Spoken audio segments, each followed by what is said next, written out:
How is Microsoft responding to Claude Cowork?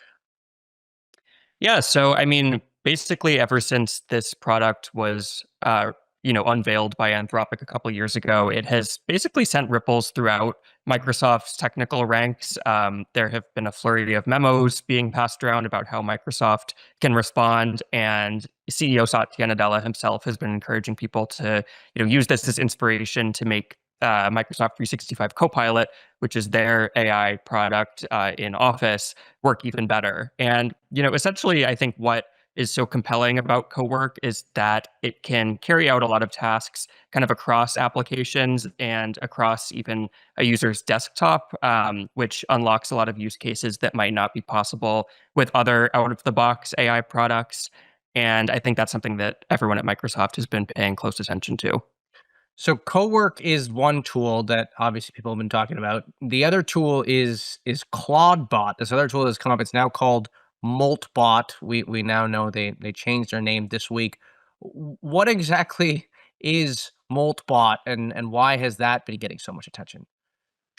Yeah, so similar to Cowork, which relies on Anthropic's Claude Code models, Moltbot is a basically an open source project that is a framework that calls the Anthropic models, which of course are not open source. And it essentially similar to Cowork lives on a single computer and is able to use the computer in a way that a human would. It can see the screen, it can move the mouse around and carry out tasks. And so we've seen like a flurry of people experimenting with it and basically using it to carry out tasks like pointing it at a photo album full of receipts and saying, make this into an Excel spreadsheet with all of my expenses listed in a consistent format. And I actually heard that Microsoft CEO Satya Nadella has been playing around with ClaudeBot over this past weekend and was sending some of his findings to his deputies and saying, why can't we think of ways for Microsoft to build similar products to this?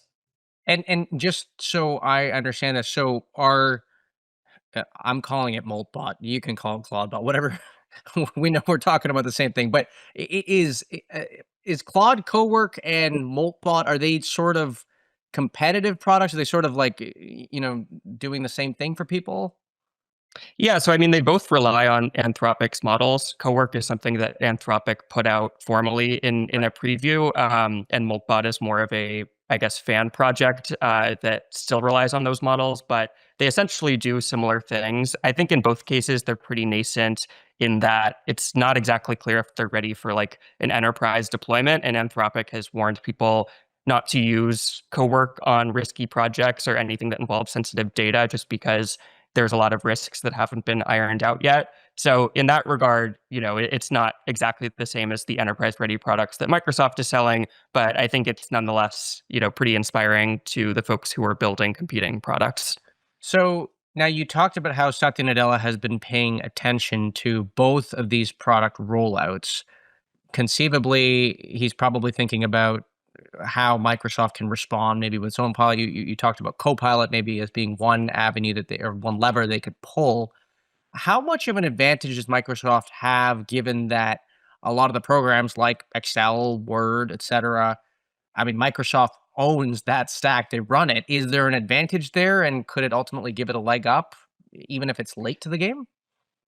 Yeah, I mean, the fact that Microsoft has this suite of apps that people already use to do work is definitely an advantage and gives them, a feedback loop to keep improving new AI features in it. And I think another big advantage is that they own Windows. And right now, Cowork from Anthropic can only run on Mac. I think that from what I've heard, Microsoft leaders think that, having Windows as their home turf could help them get a leg up on similar features that use the Windows operating system and, could make it more easy to build native products that do things like organize your files or, put together documents based on various sources of information. So that's definitely, I think, one potential advantage that we see Microsoft having. And then the other thing that I've been thinking about is how Microsoft is sort of hedged on this play all around, given that they are investors in Anthropic. Anthropic is also a customer of Microsoft, which probably, I mean, this is all cloud use that they need to buy essentially to run all these programs. So it seems kind of like a win-win in some ways. Yeah, I mean, I think this is kind of a theme throughout the AI boom that we've seen is there's this like constant shifting landscape of who is friends with other companies and who's competing. And often, there's these situations where there's friendly competition between companies who are big customers of each other and are also building new products that go head to head, trying to win the same customers. And Microsoft has definitely leaned into that by, investing in Anthropic after investing in OpenAI and also being, a big user of models of both of those startups. Very quickly before you go, so we've got Microsoft reporting tonight their quarterly results. We know that Azure growth is going to be something that everyone watches. It's a number everyone pays attention to. What what clarity are you hoping to get a little bit more of from Satya Nadella's comments on the call tonight? Yeah, I mean, I think everyone is continuing to see how much AI will uplift Azure. I think it's also going to be important to see how much remaining obligations they have in Azure, which have grown a lot just due to the fact that there's, this backlog on GPUs being available. And I think a lot of people are also looking for, any sort of evidence of how many customers are paying for 365 Copilot. Microsoft hasn't yet shared a specific number of paid 365 Copilot seats. And so, if they do that, I think that would definitely be notable. Great. Well, Aaron, I want to thank you for coming on. That is Aaron Holmes, our Microsoft reporter here at The Information.